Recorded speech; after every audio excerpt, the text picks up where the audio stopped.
You're listening to episode 874 of the Father Bills Podcast.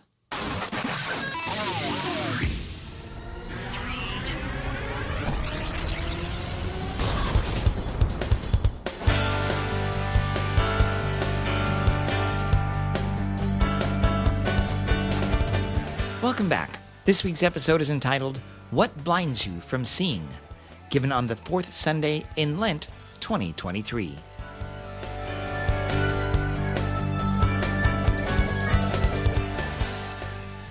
Today's scriptures makes several plays on darkness and light, blindness and seeing. In my own time of reflection on the gospel, I was taken back to the Holy Land that I took in 1999.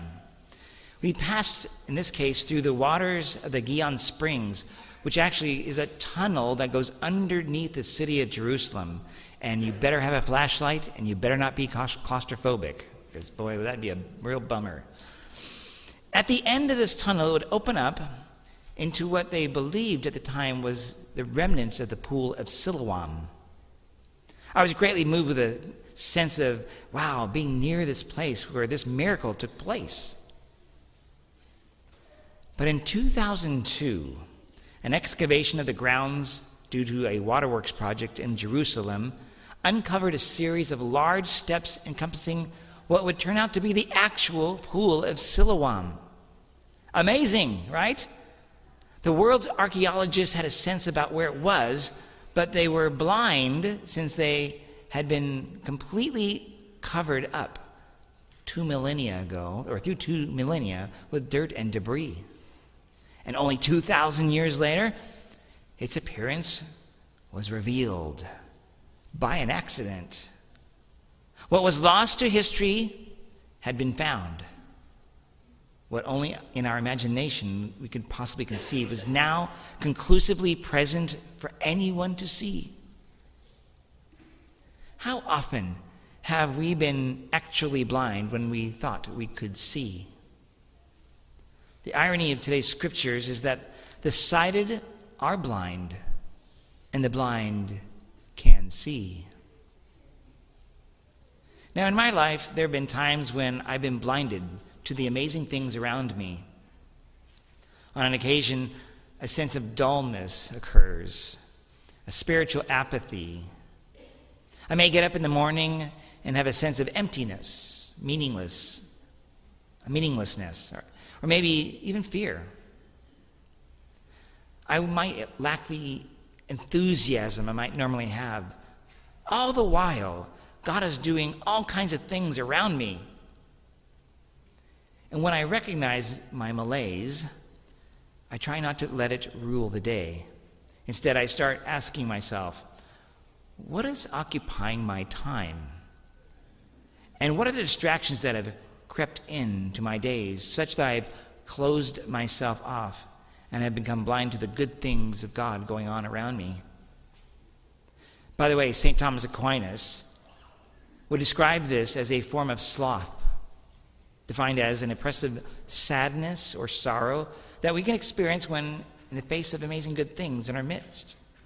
Like we should be joyful with all these amazing things, but we seem not to be able to. And this is not depression. It's not clinical depression. This is something else. So knowing that I am not clearly seeing reality for the beauty that God has made in front of me, or the calling of the adventure which he has given me, I recognize that sin has crept in. I've reduced my prayer time or my prayer life. Maybe I've stopped praying. And I recognize I need to go to confession as kind of the first thing that will help me. Now, many of you, in fact, 600 or more of you were here last weekend and experienced the healing powers of confession.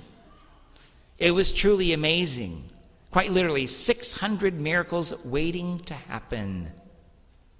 And by exposing the darkness of sin in your lives, the light in you became more visible by the grace of God. Now, sadly, the Pharisees were supposed to have had spiritual insight, but were blinded by the arrogance that they had, while the blind man who was humble was given his sight. And this is an important lesson to us all.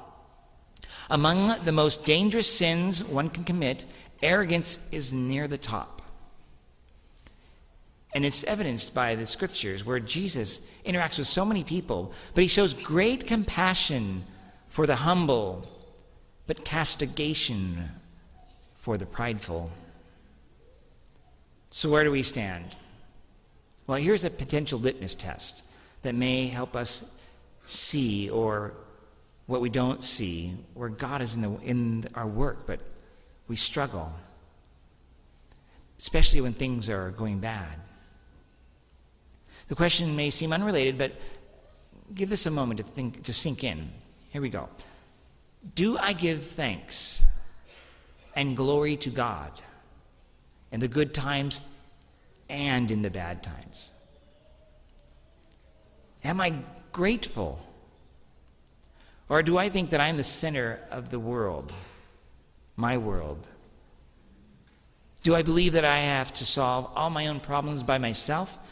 Don't accept anybody's help? But I will, and maybe possibly make sure that I try to fix everybody else's problems. By giving God the glory, by thanking him, we will begin to recognize that we are not in charge, and that no matter what befalls us or what sins we commit, God is always there, desiring to turn things around for the good. And fortunately, we don't have to wait 2,000 years for someone to come and uncover the dirt and debris from our eyes so that we can see. For Christ at the Pool of Siloam has already revealed that he is the one that can restore our sight. And he invites us to reconcile with him each day. He's even given us amazing sacraments, the Eucharist today, and even the sacrament of reconciliation to remove the serious cataracts that blind us. So as we move on into this Lent, now today, Laetare Sunday, as we move into this Lenten season, let us humble ourselves before God and have our sight restored.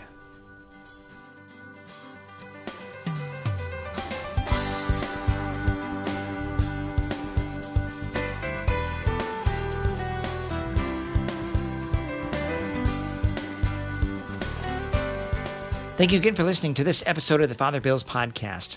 Now, if you want to get updates when these podcasts come out, you can do that a couple ways. You can always check in on my website, fatherbill.org, and each episode is always published immediately when it goes live.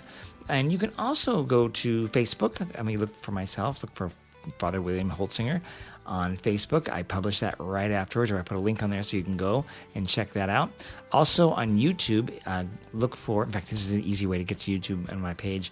I have the domain fathergeek.com, frgeek.com. Go there, and that'll send you right to the YouTube page. Again, you can subscribe there as well, and go from there.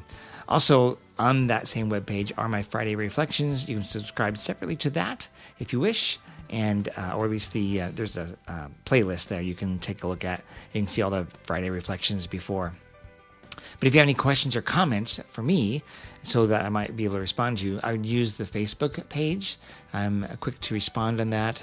Or you can email me, and going to fatherbill.org, there is an ability to send me through the webpage an email, and then I will do my best to get right back to you.